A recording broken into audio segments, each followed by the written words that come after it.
কর্তব্য পিতাকে সন্তুষ্ট করা। তাই আমি ছাড়িনি, কি বলেছি? আমি তাকে কি অভিশাপ দিয়েছি?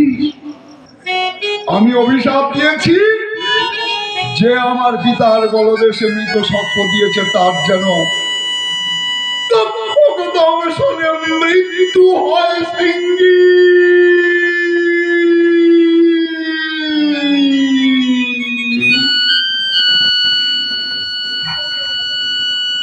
কি করেছিস?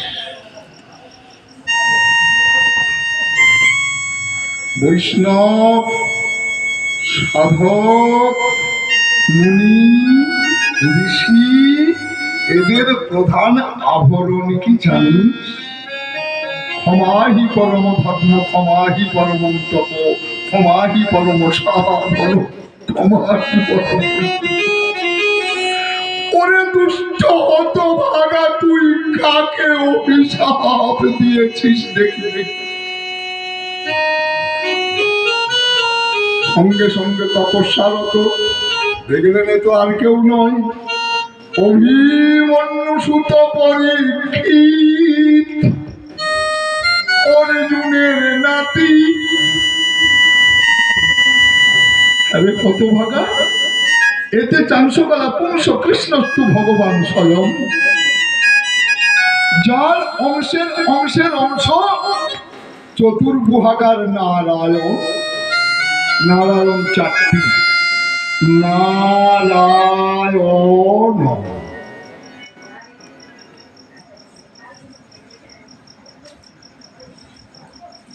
কারণার্ণব সায়ী, গোলক সায়ী, গর্ভদ সায়ী, ক্ষীরদ সায়ী, নারায়ণ। চার অক্ষরে চারটি নারায়ণ। চার অংশের অংশ ভগবান শ্রীকৃষ্ণ। কৃষ্ণ যাদের সখা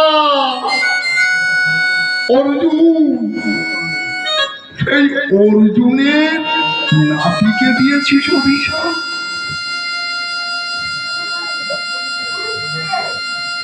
কি করেছিস হতভাগা? এই মুহূর্তে চলে যা মহারাজ পরীক্ষিতের কাছে, গিয়ে সংবাদটা দিয়ে আয়।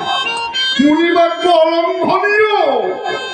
পূর্বের সূর্য পশ্চিমে উদিত হতে পারে, সমুদ্রের জল শুষ্ক হতে পারে, বায়ু আর্দ্রতা দিতে ভুলে যেতে পারে,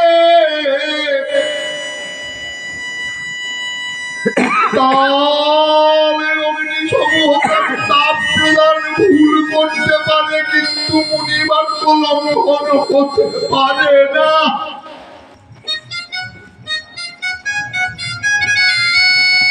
সমুদ্রের জল যদি শূন্য হয়ে যায়, বাতাস যদি স্তব্ধ হয়ে যায়, জ্বলন্ত আগুনে যদি তার কিরণমালা দান করতে ভুল করে, তবু মুনিবাক্য লঙ্ঘন হয় না।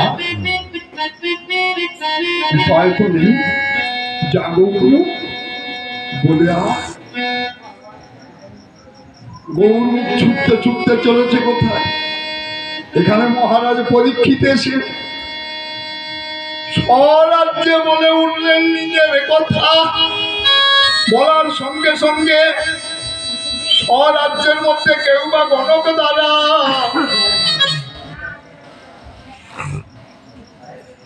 কেউ বা ঝাড়ফুঁক করছে, কেউ বা মন্ত্র উচ্চারণ করছে, কেউ বা যজ্ঞ করছে, কেউ বা বেদপাঠ করছে, যাতে রাজার মঙ্গল হয়। এহেন সময় আসিল তথায়, সেটাকে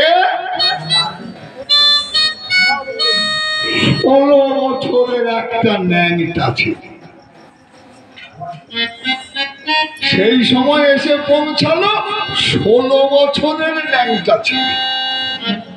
তাও কেমন অবস্থায় আসছে না, সদ্য প্রসব করা হয়েছে, যা প্রসব করাও যা রমণী। তার গর্ভে ছিল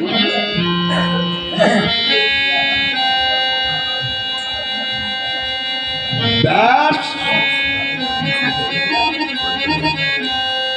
স্ত্রী পদ্মার গর্ভে।